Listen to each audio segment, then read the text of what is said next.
Samsung Galaxy A35 5G, satu buah handphone yang baru aja dirilis sama Samsung hari ini.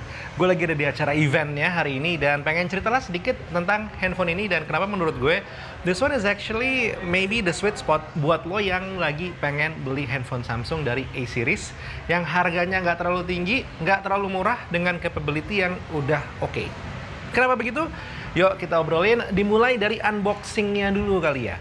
Out of the box seperti biasalah, karena Samsung seri A paketnya tuh datang dengan ya kotaknya, kotak dalam kotak, ada kabel USB to USB Type-C, ada buku-buku manual dan penggunaan singkat aja, ada SIM card ejector, dan tentunya nggak ketinggalan handphonenya itu sendiri. Bentukan dari handphonenya seperti ini. Dari bodi belakangnya ini mirip banget sama Samsung Galaxy S24, tapi masih ketara bedanya. Lebih mirip lagi sama Samsung Galaxy A55.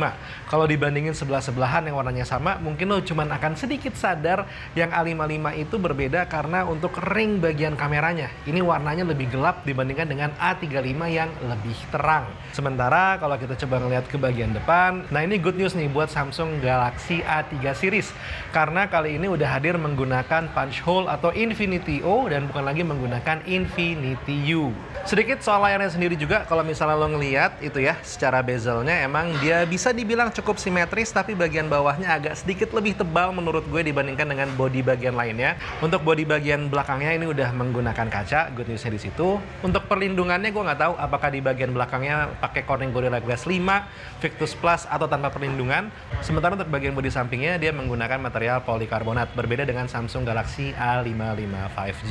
Ada sedikit perbedaan warna sebenarnya untuk bagian bodi samping frame-nya. Kalau misalkan yang A55 5G yang lilac, dia itu warnanya bagian frame sampingnya cenderung agak lebih ke metal, sementara yang ini benar-benar ngikutin bodinya banget, yaitu lilac seada-adanya alias ungu keunguan gitu ya. Untuk rasanya di tangan, Samsung Galaxy A35 5G ini terasa sedikit lebih tipis dibandingkan dengan Samsung Galaxy A55. Walaupun secara dimensi, harusnya kalau lo lihat lagi gitu ya, emang lebih tipis yang Samsung Galaxy A55.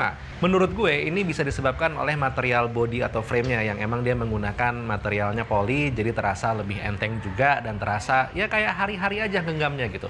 Nah, internally, Samsung Galaxy A35 5G ini menarik sebenarnya. Peningkatannya dibandingkan dengan Samsung Galaxy A34 5G bisa dibilang ini lumayan berasa. Mulai dari chipsetnya, dia udah mulai pakai Exynos 1380. Perpaduan RAM storage ada yang 8128 dan juga ada yang 8256. Layarnya 6,6 inci, ini udah menggunakan panel Super AMOLED tentunya, udah ada Vision Booster juga. Tingkat brightness-nya ini udah sampai 1000 nits, 120 Hz untuk refresh rate-nya. Baterainya 5000 mAh, udah support 25 watt super fast charging. Setup kameranya 50 megapiksel untuk main kameranya, 8 megapiksel ultra wide angle dan juga 5 megapiksel untuk makro kameranya. Kamera depannya 13 megapiksel. Tambahan lainnya, Samsung Galaxy A35 ini udah memiliki heat control yang lebih baik dibandingkan dengan Samsung Galaxy A34. Tetap hadir dengan IP67 dan untuk masalah security, dia juga tetap datang menggunakan Samsung Knox Vault. Nah, untuk membahas lebih lanjut nih, seperti biasa masalah security-nya dengan Samsung Knox Vault-nya dan segala macam, kayaknya perlu dibikin dedicated video. Jadi yang ini kita lewatin aja ya. Sementara kalau untuk hasil benchmark yang gue punya seperti ini, mulai dari Antutunya, Geekbench-nya, terus juga beberapa OpenCL dan juga Vulkan dan menggunakan aplikasi Geekbench-nya. Untuk lengkapnya menggunakan sehari-hari ditunggu aja di video berikutnya.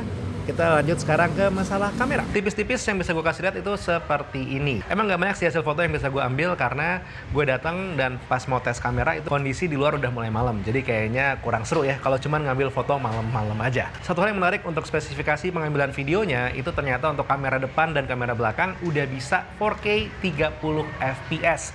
Dan lo bisa ngelihat videonya teman-teman YouTuber yang lain yang emang ini mereka mereview secara lengkap untuk bagian kameranya A35 di-compare dengan A55 di saat kita baru hands-on sama-sama ini. Sementara perekaman video kamera depannya ada satu hal yang masih dipertahankan oleh Samsung dibandingkan dengan seri-seri sebelumnya, yaitu FHD-nya tetap berhenti di 30 fps, tidak bisa mengambil 60 fps. Dan sepertinya untuk saat ini itu dulu kali ya video awal gue ngenalin Samsung Galaxy A35 5G. Perkenalan awal aja.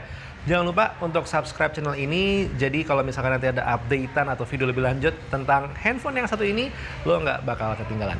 That was the video for today. Kita ketemu di video berikutnya. Buat sekarang, Taufik Nur mundur diri. Assalamualaikum warahmatullahi wabarakatuh. Bye!